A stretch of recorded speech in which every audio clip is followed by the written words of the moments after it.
If you're not a teenager anymore, take a moment to step back into the shoes of your 17-year-old self. Right? All right. So once there, imagine your old school community with your teachers, your friends, and maybe an enemy or bully or somebody like that. Now imagine putting yourself in front of a video camera, and when the light turns to green, I think it's green, right? It's green, or is it red back there? Oh, I'm sorry, red. Okay, so when it turns red, imagine yourself saying, "Hi, my name is," and insert your name. "I'm a member of the Gay Straight Alliance, and I'm here to tell you about the LGBT community." Imagine doing that each Monday for all of your school community, your teachers, friends, enemies, your bullies, to see and hear. Imagine making yourself the potential target of bullying, name-calling, and harassment as a result.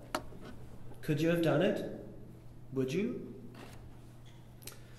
There are many impressive things about Tou Fong Lee, but the one that stands out most to me is his willingness to be the face of his GSA at Sheboygan South High School. While things have changed a lot since I've been in high school, I know it still takes courage to be that face. It still takes love for not only oneself, but also for classmates who can't or won't take that risk. It still takes the belief that you can't sit around and wait for someone else to make it better. You have to be the one that you've been waiting for.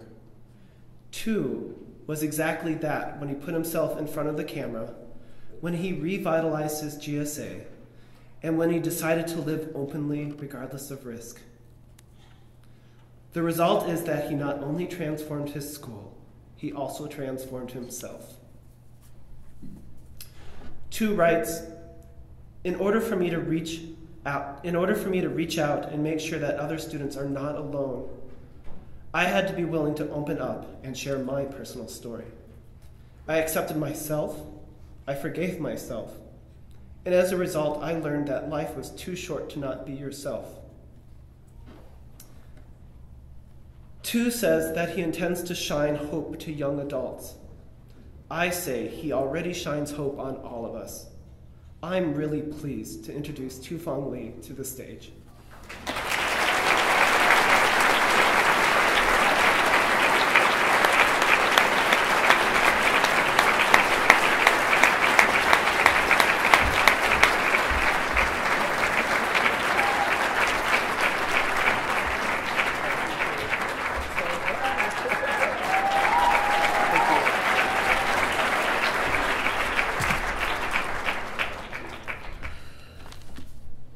Thank you, Brian.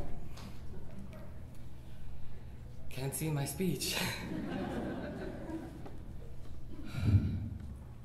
Rafael Marlos, 14-year-old openly gay middle school student, took his own life after being bullied constantly. Tyler Clemente, college student, committed suicide after a roommate videotapes him and exposing him for being homosexual. 11-year-old Sean Walsh committed suicide after being bullied repeatedly about being gay. 13-year-old gay bullying victim Asher Brown shot himself after endless tormenting at school about being gay. Billy Lucas, 15 years old, hanged himself after non-stop bullying about his sexual orientation. Jamie Rodenmeyer, 14 years old, hanged himself after consistent gay bullying at his school. Jamie Hubley, gay 15-year-old teen, commits suicide. Eric Mohat, age 17, shot himself after being bullied about his sexual orientation. Jahim Hiera, age 11, was bullied to death because of the way he walked and the way he talked. And most recently, Kenneth James Wayshawn committed suicide because he was bullied for being gay. These are only the few names out of thousands that have committed suicide because of gay bullying. At one point in my life, I thought suicide was the only solution.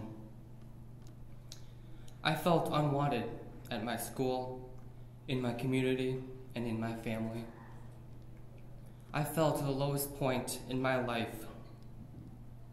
But somewhere deep inside, I had the will to keep going, to never give up, and to fight for those who have been silenced. I understood that if I ended my life, I would also end my family, my friends, and those who I will impact. I have been an active member in GSA for 4 years, freshman year until now. I knew I was going to take on a lot of responsibilities as the GSA president this year. I never want anyone to think that suicide is a solution. It is never a solution. I joined GSA in hopes of finding a place where I could belong, where I could be myself, and where I could meet other students. But then when I was nominated as the GSA president last year, there was a different reason why I wanted to take on that role.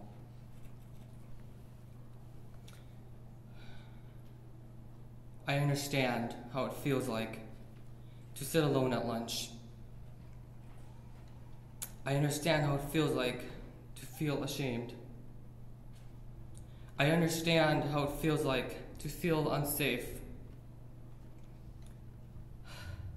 to have to worry about my safety. I understand how it feels like to be treated differently because of who I am.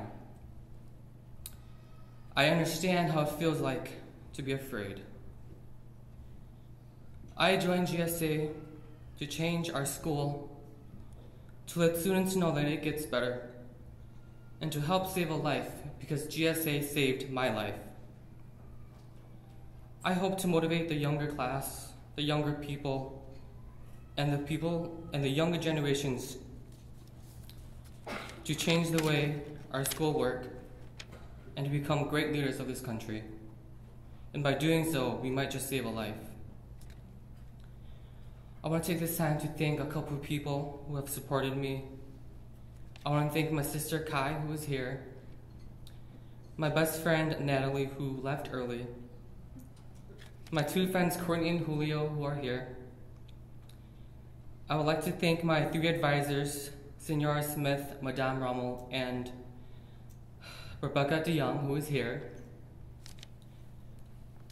They have worked so hard to create a safer place for many students and took not only me, but the entire GSA when we needed someone there for us. I would like to thank the entire G-Safe staff for giving me this opportunity and this great and exceptional scholarship. And lastly, I would like to thank all the LGBT students. For you guys are my motivation and inspiration to end the silence and bullying in our schools and to continue doing my part in making change for this country. Thank you very much.